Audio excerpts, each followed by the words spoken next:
राम नाम महाराज की महिमा गायन करते हुए यह कहा कि श्री राम नाम सुमति समरथ श्री हनुमान जी हैं,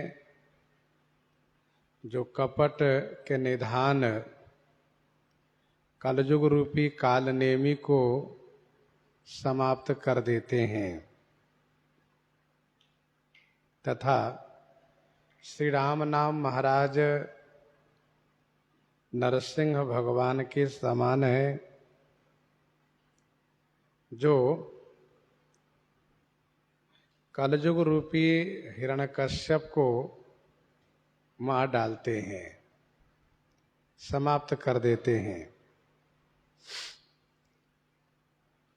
कालनेमी श्री हनुमान जी से डरता रहता है, लेकिन हिरण्यकश्यप श्री प्रहलाद जी से नहीं डरता है, क्योंकि वह श्री प्रहलाद जी को अपना बेटा मान करके उसको अपने अनुकूल चलाना चाहता है।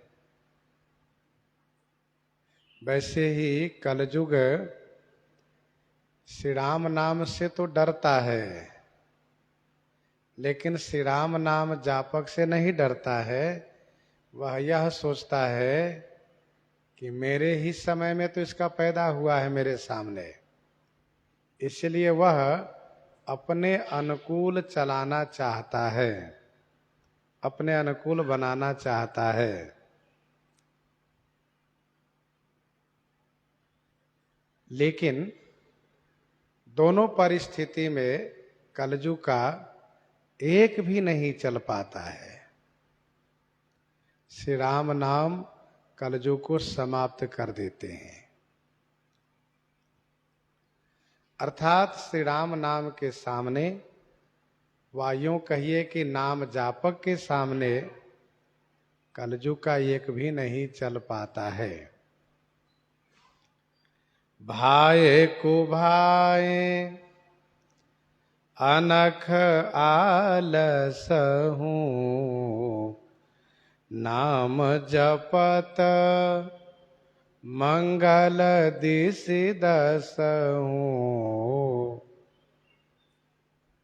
भाव से हो, कुभाव से हो, अनख से हो अथवा आलस से हो, नाम जपत मंगल दिसि दस हूँ। श्री राम नाम लेने से दसों दिशा में मंगल प्राप्त होता है।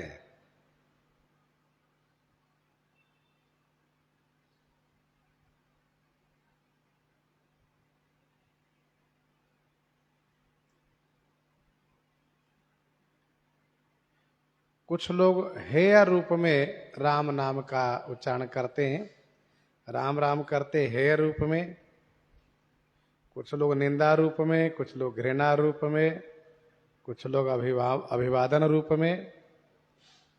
चाहे किसी भी रूप में श्री राम नाम का उच्चारण किया जाता हो, तो वह दसों दिशा में मंगलकारी ही होता है। दिशाएं 10 है, 4 दिशा है, 6 विदिशा है। 4 दिशा है, पूर्व दक्षिण पश्चिम उत्तर, और 6 विदिशा में 4 कोण है, अग्नि, नैऋत्य, वायव्य, ईशान, ऊर्ध्व और अधो, अर्ध, ऊर्ध्व और अर्ध, ये 10 दिशाएं हैं।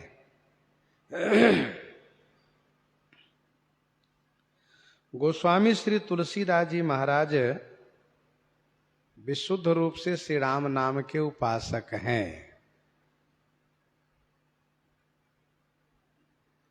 वैसे कलयुग में केवल श्री राम नाम का ही सहारा है, अवलंब है। तो गोस्वामी जी ने इस बात को केवल कहा ही नहीं, अपितु अपने जीवन में क्रियान्वित भी किया। देखो, जीवन में बहुत कुछ करने की अभिलाषा होती है और कुछ करने के बाद जब उस पर सफलता नहीं मिलती है तो मन हतोत्साह होकर के उससे पीछे हट जाता है। जब किसी भी साधना से सफलता नहीं मिलती है तो मन कमजोर पड़ जाता है। उन सभी के लिए यह एक सुंदर गोस्वामी तुलसीदास जी के द्वारा संदेश है, उपदेश है कि आप निराश मत होइए, श्री राम नाम का आश्रय ले लीजिए तो श्री राम नाम महाराज की कृपा से आपके मनोरथ अवश्य सफल होंगे। निसंदेह नाम के आश्रित हो जाइए।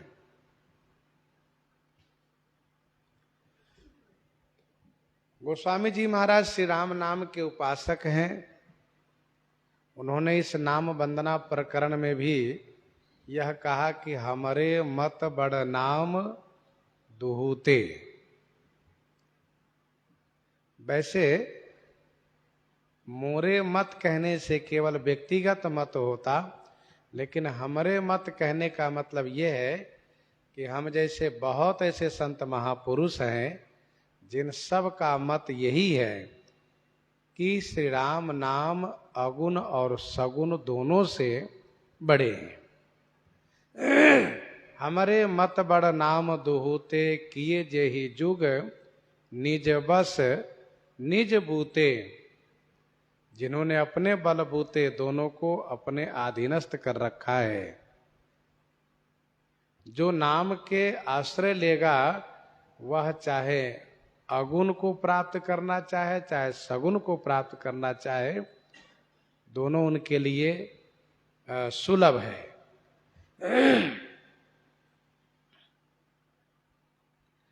कवितावली उत्तरकांड 178 में गोस्वामी जी ने लिखा, राम नाम मातु पितु स्वामी समरथ हित।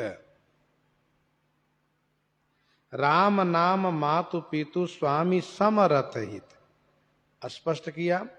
विनय पत्रिका 250 में उन्होंने स्पष्ट किया, राम नाम हीसो जोग क्षेम नेम प्रेम पन। राम नाम हीसो जोग क्षेम नेम प्रेम पन।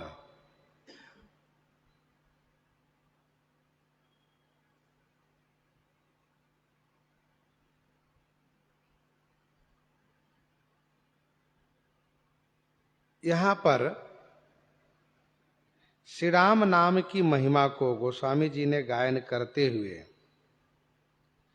प्रथम दोहा में नाम का स्वरूप और जापक द्वारा महात्म वर्णन किए। श्री राम नाम का स्वरूप और जापक द्वारा महात्म वर्णन किए। दोहा संख्या दूसरे में अर्थात 9 दोहा में से दूसरे दोहा में 2 अक्षर का महात्म वर्णन किए। दूसरे दोहा में 2 अक्षर का महात्म वर्णन किए। तीसरे में नामी से नाम को बड़ा बताए, नामी से नाम को बड़ा बताए। चौथे में 4 भक्तों द्वारा श्री राम नाम की महिमा बखान किए। चारों भक्तों को श्री राम नाम ही सहारा है। पांचवें में अगुण से नाम को बड़ा कहा। छठवें और सातवें में सगुण से नाम को बड़ा कहा। आठवें में चारों युगों के भक्तों द्वारा श्री राम नाम की महिमा को बखान किए। और 9वें में काल द्वारा नाम के महात्म को वर्णन किए। काल द्वारा, काल माने समय, युग के द्वारा नाम का महात्म वर्णन किए। यह 9 प्रसंग है। गोस्वामी जी महाराज ने विनय पत्रिका में यत्र तत्र इस बात को कहा है। पतित पावन राम नाम सुन दूसरो, सुमिरी सुभूमि भयो तुलसी सो उसरो।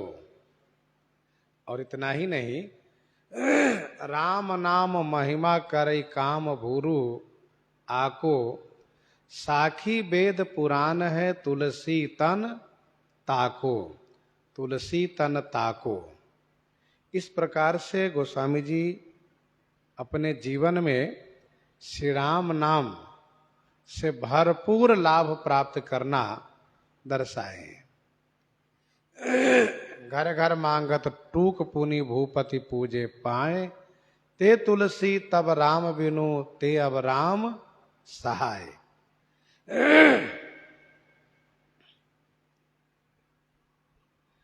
सुमिरी सो नाम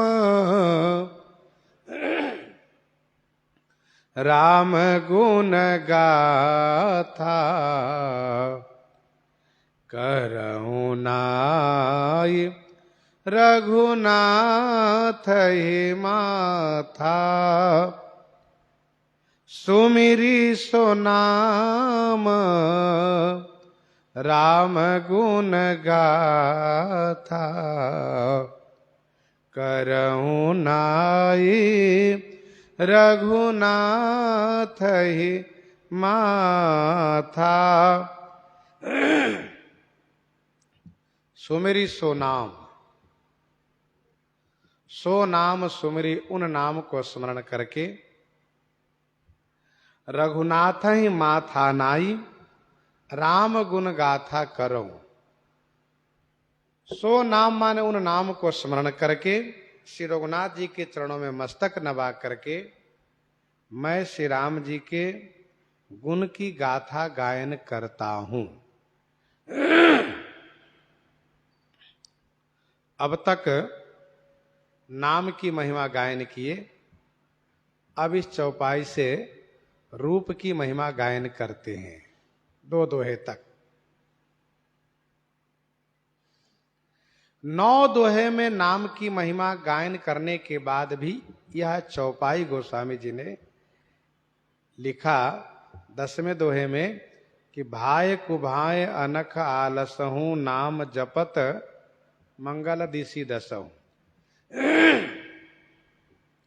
गोस्वामी जी से किसी संत ने पूछा कि आप तो 9 दोहे में नाम की महिमा खूब गाए, फिर ये 10वें दोहे में एक चौपाई लिखने का आशय क्या है आपका? तो गोस्वामी जी ने यह कहा कि 9 दोहे में मैंने जो नाम की महिमा को गायन किया, उसमें ये कहा कि भाई नियम से, भाव से, प्रेम से, श्रद्धा से, विश्वास से नाम का जाप करें तो उनको कल्याण होगा। लेकिन बहुत ऐसे लोग हैं जो उस आचार विचार नियम मर्यादा को पालन नहीं कर पाएंगे, तो मैं उनके लिए यह कहा कि भाय कुभाय अनख आलसहु, नाम जपत मंगल दिशि दसहु। जिस प्रकार से डॉक्टर जब औषधि देते हैं तो बताते हैं कि इस प्रकार से इसका आप सेवन करिएगा तो आप रोग से मुक्त हो जाइएगा। लेकिन कुछ रोगी ऐसे होते हैं कि वह डॉक्टर की सब बात मानने के पक्ष में नहीं होते। उनको नियम का पालन करना भार महसूस होता है, वे कहते नहीं। तो डॉक्टर उनसे कहते हैं कि ठीक है, ना नियम से सही, यूं ही किसी भी प्रकार से आप इस दवा को ले लिया करना तो आपको अवश्य लाभ होगा, और लाभ उसको होता है। तो उसी प्रकार से यदि श्रद्धा भाव विश्वास प्रेम से श्री राम नाम का उच्चारण करेंगे, श्री राम नाम लेंगे तो कल्याण होगा। और यदि वैसा नहीं करते हैं तो कुभाव से, अनग से, आलस से भी यदि श्री राम नाम रूपी औषधि का सेवन करेंगे तो भलाई ही होगी, कल्याण ही होगा।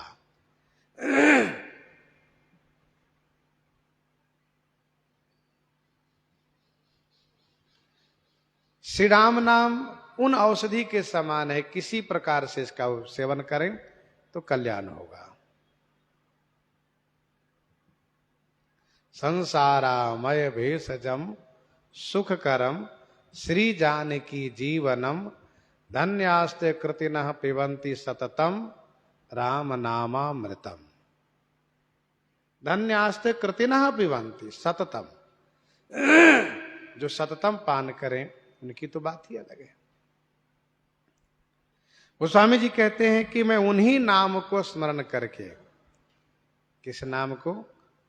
बंदो नाम राम रघुबर को, हेतु कृषानु भानु हिम कर को।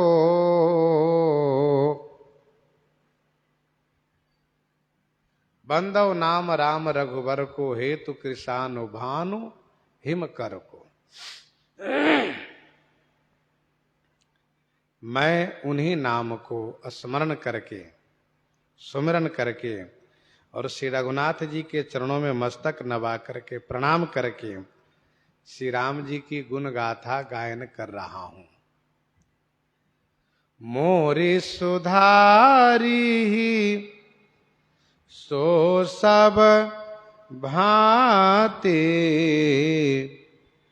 जासु कृपा नहीं कृपा अघाते। मोरी सुधारी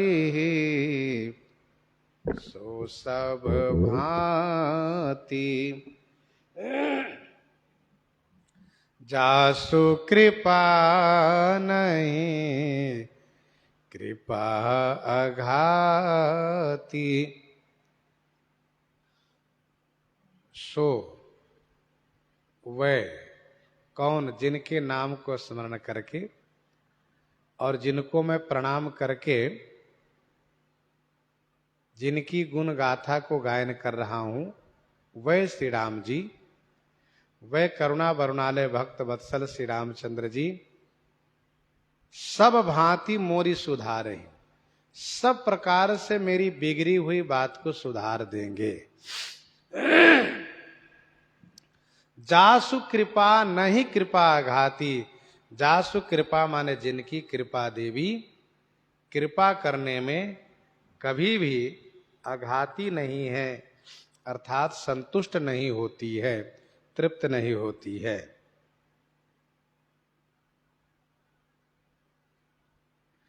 मोरी सुधार ही सो सब भांति।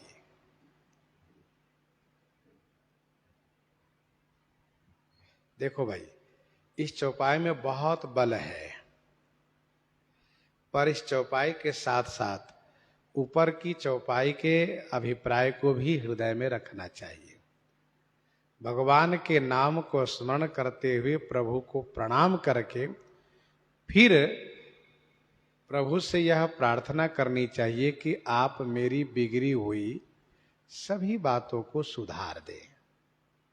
मोरी सुधार ही सो सब भांति। सबकी बिगड़ी हुई बात को सुधारने वाले हैं, मेरी भी बिगड़ी हुई बातों को सुधार दे। जासु कृपा नहीं कृपा आघाती। मोरी सुधार ही सो सब भांति कहने का अभिप्राय यह है कि सब प्रकार से मेरी बातें बिगड़ी हुई है। कैसे? तो सूझन ये कहूं अंग उपाऊ, मनमति रंक मनोरथ राऊ। आखर अर्थ अलंकृत नाना, छंद प्रबंध अनेक विधाना, भाव भेद रस भेद अपारा, कवित दोष गुण विविध प्रकारा, कवित विवेक एक नहीं मोरे, सत्य कहूँ लिखी कागद कोरे, सत्य कहूँ लिखी कागद कोरे।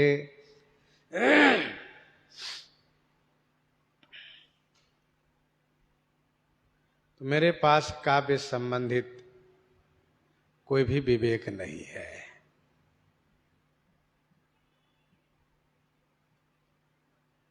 बनित मोरी सब गुण रहित, विश्व विदित गुण एक। और इतना ही नहीं, भाग छोट अभिलाष बड़ा करो एक विश्वास। तो काव्य का एक अंग नहीं दिखाई दे रहा है, काव्य संबंधित विवेक मेरे पास एक भी नहीं है।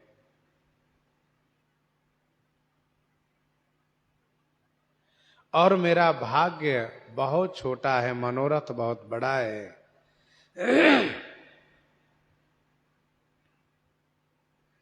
इसीलिए आपसे प्रार्थना है कि आप इन सभी कमियों को पूरी कर दें। मोरी सुधारहि सो सब भांति।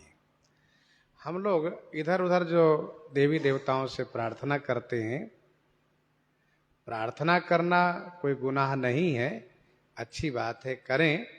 लेकिन सबसे बढ़िया ये होता कि हम केवल भगवान से प्रार्थना करते हैं।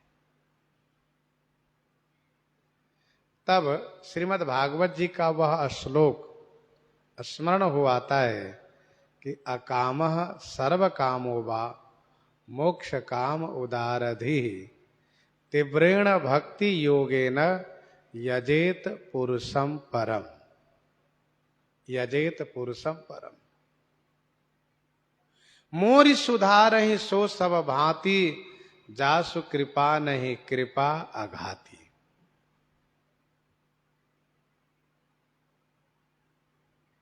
मेरी सभी बिगड़ी हुई बातों को आप सुधार दें। जासु कृपा नहीं कृपा अघाती।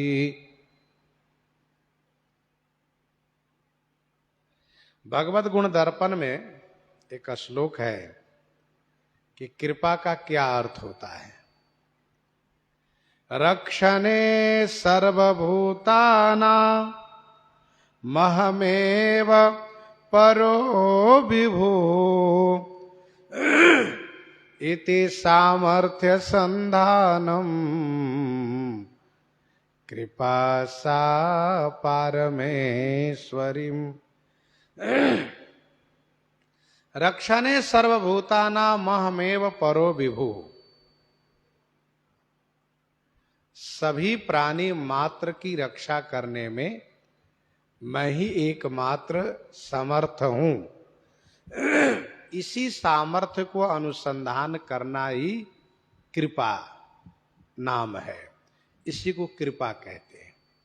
रक्षणे सर्वभूताना महमेव परो विभु, इति सामर्थ्य संधानम कृपा सा पारमेश्वरी।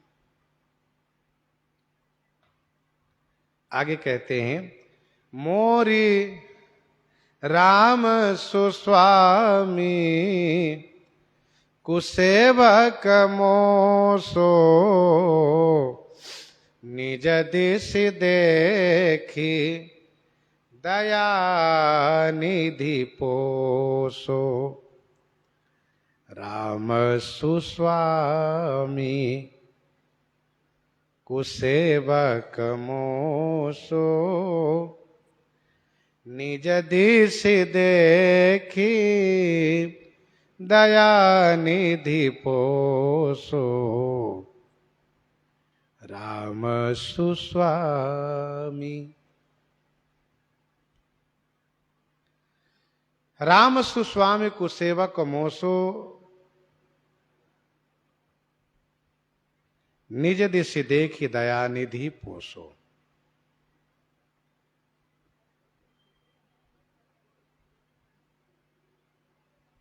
श्री राम जी सुंदर स्वामी हैं और मैं कुसेवक हूं।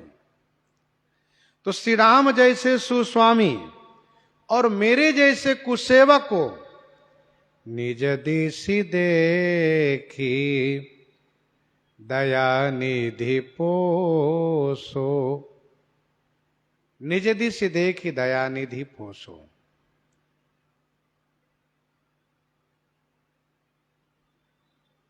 निज दिशि माने अपनी ओर देख करके दयानिधि भगवान श्री रामचंद्र जी ने पोसो माने पोषण किए, मेरा पालन किए।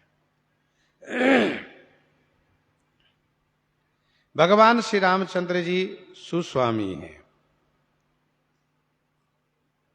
कवितावली उत्तरकांड 126 में गोस्वामी जी ने लिखा, ईसन के ईश जितने स्वामी हैं सबके स्वामी श्री राम जी हैं।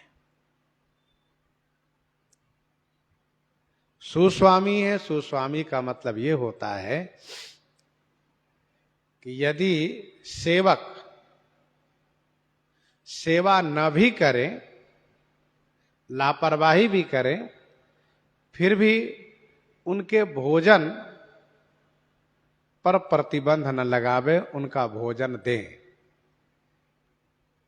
वह अपनी ओर से कमी करे फिर भी सुस्वामी अपनी ओर से, कुसेवक अपनी ओर से कमी करें, सेवा न करें, दायित्व का निर्वहन न करें, फिर भी सुस्वामी अपनी ओर से कोई कमी न करें उनके पोषण पालन संरक्षण में। तो सुस्वामी कैसे होते हैं? गोस्वामी जी ने सुस्वामी के लिए मानस जी में अयोध्या कांड में कहा, मुखिया मुख सो चाहिए, खान पान कहूँ एक, पालई पोसई सकल अंग, तुलसी सहित विवेक। मुख जो है सुंदर स्वामी है, वह यह नहीं विचार करता कि आज पांव ठीक से काम नहीं किया, हाथ ठीक से काम नहीं किया, नेत्र ठीक से काम नहीं किया, कान ठीक से काम नहीं किया, यह नहीं देखता हुआ सबको विवेक पूर्वक रस पहुंचाता है, पोषण करता है। पालय पोषय सकल अंग, तुलसी सहित विवेक। तो भगवान श्री रामचंद्र जी सुस्वामी हैं। निज दिशि देख दयानिधि पोसो, यदि मेरी ओर देखते हैं तो फिर मेरा परित्याग कर देते हैं, लेकिन उन्होंने मेरी ओर ना देख करके अपनी ओर देखा, क्योंकि अच्छे लोग अपनी ओर देख करके अच्छाई का निर्वाहन करते हैं। भलो भलायहि पै लहहि, लहै निचायहि नीच, सुधा सराहिए अमरता, गरल सराहिए मीच, गरल सराहिए मीच। विनय पत्रिका 72 में गोस्वामी जी ने लिखा, मेरो भलो कियो राम अपनी भलाई, हाँ तो स्वामी द्रोही पै सेवक हित साई। यह विनय पत्रिका में गोस्वामी जी ने लिखा। 72 पद में 162 पद में गोस्वामी जी ने लिखा, विनय पत्रिका 162 में, बिनु सेवा जो द्रवई दीन पर, राम सरिस को नाही, ऐसो को उदार जग माही, ऐसो को उदार जग माही। जो गति जोग विराग जतन करे, नहीं पावत मुनि ज्ञानी, सो गति देत गिद्ध सबरी का, प्रभु न बहुत जिय जानी। जो संपत्ति 10 शीस अरपे करी, रावण शिव पहिलीनी, सोई संपदा विभीषण कह अति, सकुच सहित हरि दीनी। तुलसीदास सब भांति सकल सुख, जो चाहसी मन मेरो, तो भजु राम काम सब पूरन, करहि कृपा निधि तेरो, करहि कृपा निधि तेरो। बिनु सेवा जो द्रवहि दीन पर, राम सरिस को नाही। बिनु सेवा जो द्रवहि दीन पर, राम सरिस को नाही।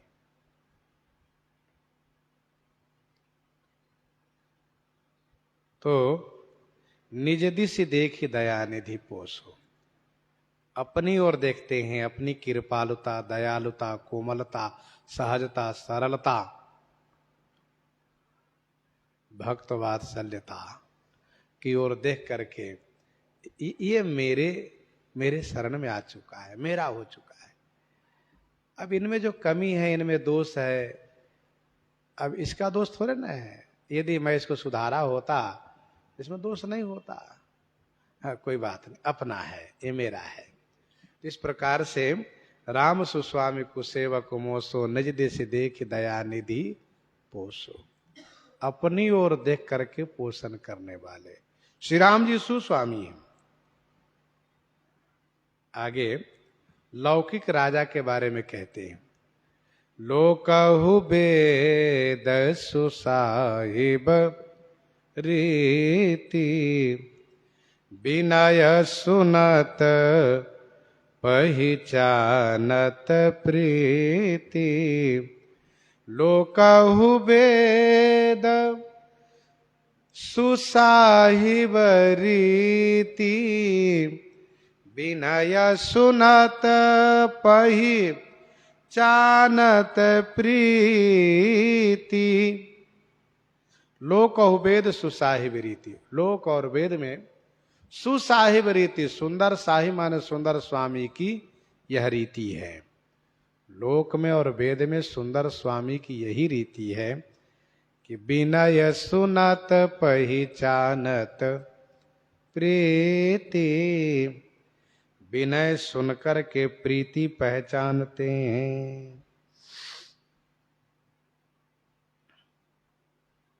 प्रीति करने, विनय करने वाले कौन कौन हैं? कहा गनी गरीब ग्राम नर नागर, पंडित मूढ़ मलिन उजागर। पंडित मूढ़ मलिन उजागर, गनी गरीब ग्राम नर नागर पंडित मूढ़ मलिन उजागर। गनी गरीब ग्राम नर नागर पंडित मूढ़ मलिन उजागर।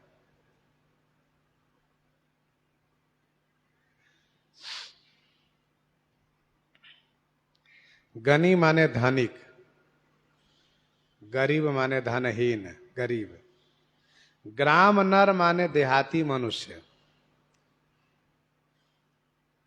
ग्राम नर माने गांव घर के रहने वाले देहाती, जिसको गांव के लोग कहते हैं ये गंवार है, ग्राम नर।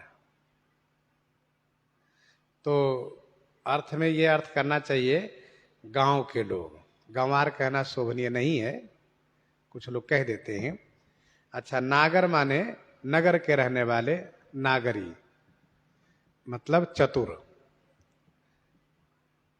नागर। पंडित, पंडित माने विद्वान और मूढ़ माने मूर्ख, मलिन माने मैले स्वभाव वाले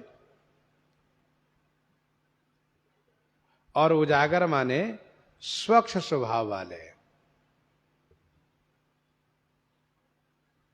मलिन माने मलिन वृत्ति वाले, पाप में प्रवृत्त रहने वाले, और उजागर माने स्वच्छ वृत्ति वाले, पुण्य में प्रवृत्त रहने वाले।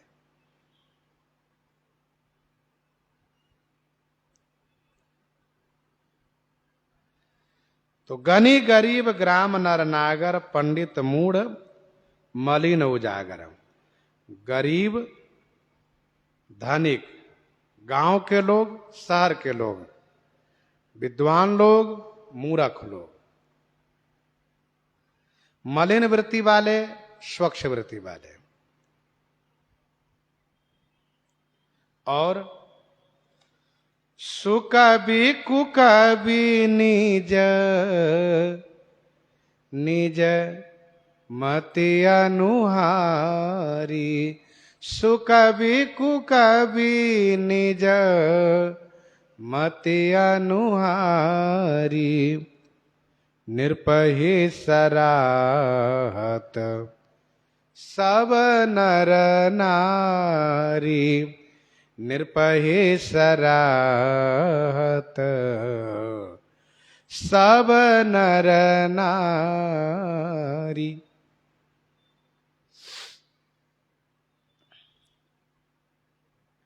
सुकवि कुकवि निज मति अनुहारी। नृपहि सराहत सब नर नारी। सुकवि माने सुंदर कवि और कुकवि माने खराब कवि। सुकवि माने सुंदर कविता बना लेते हैं, जो काव्य शास्त्र से संबंधित, और कुकवि माने खराब कवि, जिसका काव्य शास्त्र से संबंधित तो नहीं होता है, लेकिन वो भी कवि है, वो गाते हैं, गा लेते हैं। निज मति अनुहारी, अपनी बुद्धि के अनुसार। सब नर नारी निरपहि सराहत, सभी नर नारी राजा की प्रशंसा करते हैं। आप ध्यान दीजिएगा, लोक और वेद में सुंदर स्वामी की रीति है, विनती सुनकर के प्रेम को पहचानते हैं। तो सुंदर स्वामी को विनती करने वाले कौन कौन है? कहा ये संसार है, दुनिया है, दो तरह के लोग हैं, और दो तरह में 5 जोड़ी है। दो तरह में से एक धनिक है, एक गरीब है, हो गए ना दो तरह के। एक जोड़ा ये हुए, दूसरे जोड़ा में गांव के लोग और शहर के लोग, तीसरे जोड़ा में विद्वान लोग और मूर्ख लोग, चौथे जोड़ा में मलिन वृत्ति वाले, उजागर वृत्ति वाले, और 5वें जोड़ा में सुंदर कवि हो और कुकवि हो। सभी नर नारी अपनी अपनी बुद्धि के अनुसार राजा की प्रशंसा करते हैं। राजा के दरबार में जाकर के चाहे धनिक हो, गरीब हो, गांव के लोग हो, शहर के लोग हो, विद्वान हो चाहे मूर्ख हो, पापी हो चाहे पुण्यात्मा हो, सुकवि हो चाहे कुकवि हो, सभी लोग अपनी बात विनती के द्वारा राजा के सामने निवेदित करते हैं। और राजा के पास अपनी बात कहने का सबका अधिकार है। ऐसा नहीं केवल धनिक लोग ही कहें, गरीब न कहें, गांव शहर के लोग ही कहें, गांव के लोग बोले ही नहीं सो नहीं। सुस्वामी का मतलब है उनके पास धनिक का जितना आदर है उतना गरीब का भी आदर है, जितना शहर के लोगों का आदर है उतना गांव के लोगों का भी आदर है, जितना विद्वान का आदर है उतना मूर्ख का भी आदर है। मूर्ख को बोलो, मूर्ख देखिए साहब हम पढ़ना लिखे, हम पढ़े लिखे नहीं हैं। तो राजा कहते तुम अपनी भाषा में बताओ ना, अपने गांव की भाषा में जैसे बोलते हो घर परिवार से, तो वह अपनी भाषा में अपनी बात कहते हैं। अच्छा, एक मलिन वृत्ति वाले है, पापी है, हुजूर देखिए हम पापी है, अच्छा ठीक है तुम बात कहो, अपनी बात कहो। और एक है कि नहीं उजागर है, पुण्यात्मा है, हाँ ठीक है अपनी बात कहो। तो वो उनके पास सबका आदर होना चाहिए। और राजा का मतलब है कि उनके पास सबका सम्मान होना चाहिए। और एक जोड़ा वो है कौन, सुकवि कुकवि, सुंदर कवि है जिनके पास काव्य संबंधित सभी ज्ञान है, बढ़िया साहित्य के द्वारा राजा की स्तुति करते हैं। देखो एक सूत होता है, वह श्लोक में राजा गुणगान करता है, वहीं एक भाट होता है वो अपनी भाषा में राजा गुणगान करता है। सूत पौराणिक है, भाट पौराणिक नहीं है, उनको श्लोक नहीं आता है, लेकिन वह शब्दों को जोड़ करके राजा के बिरदावली को गायन करते हैं। राजा दोनों की बात सुनते हैं। सुकवि कुकवि ने जमती अनुहारी, नृपहि सराहत सब नर नारी। राजा में 5 गुण है, साधु सुजान सुशील निर्पाला ईश अंश भव परम कृपाला। साधु सुजान सुशील निर्पाला, साधु है, सुजान सुशील है, ईश अंश भव है और परम कृपाला। ये 5 गुण है निर्पाला में। निर्पाला माने राजा में कौन कौन गुण है, साधु गुण है, सुजान गुण है, सुशील गुण है, ईश अंश भव, ईश्वर के अंश से भव माने उत्पन्न है। गीता जी के 10वें अध्याय के 27वां श्लोक में नरा नाम च नराधिपम, ईश्वर का अंश है, और परम कृपाला माने परम दयालु हैं। राजा में अष्टलोकपाल का अंश हुआ करता है, राजा में अष्टलोकपाल का अंश हुआ करता है, इसलिए राजा का शासन होता है। आज भी आप इस बात को समझ सकते हैं, जब मुख्यमंत्री पद पर वह हो तो उसका जो प्रभाव होता है, और यदि मुख्यमंत्री पद से हट गए हो फिर जो रहता है, सब लोग जानते हैं कुछ नहीं है हमारे आपके जैसे। और मुख्यमंत्री है तो भाई राजा है, प्रधानमंत्री है राजा है, राष्ट्रपति है राजा है, उनके एक एक शब्द का बड़ा महात्म है और उनका प्रभाव है, क्योंकि सारा तंत्र उनकी आज्ञा को अनुसरण करने में तत्पर है। जो वे कहेंगे सब मानेंगे। किसने कहा, प्रधानमंत्री जी ने कहा। और प्रधानमंत्री पद पर नहीं है तो किसने कहा, अमुक व्यक्ति ने कहा। ऐसे बहुत लोग कहते रहते हैं। तो राजा में लोकपाल का अंश होता है, अष्टलोकपाल का, उस समय उनका प्रभाव होता है। राज पद को ग्रहण करते हैं, उनमें वो सारा प्रभाव आ जाता है। चंद्रमा के अंश से उनमें साम नीति होती है, कुबेर के अंश से उनमें दाम नीति होती है, यमराज के अंश से उनमें दंड नीति होती है, और इंद्र के अंश से उनमें भेद नीति होती है। मुख्य रूप से 4 नीति उनमें विद्यमान हो जाती है। चंद्रमा के अंश से साम नीति हो जाती है, कुबेर के अंश से दाम नीति हो जाती है, यमराज के अंश से दंड नीति, इंद्र के अंश से भेद नीति। और ये 4 नीति महत्वपूर्ण है। परम कृपाला माने राजा परम दयालु होते हैं।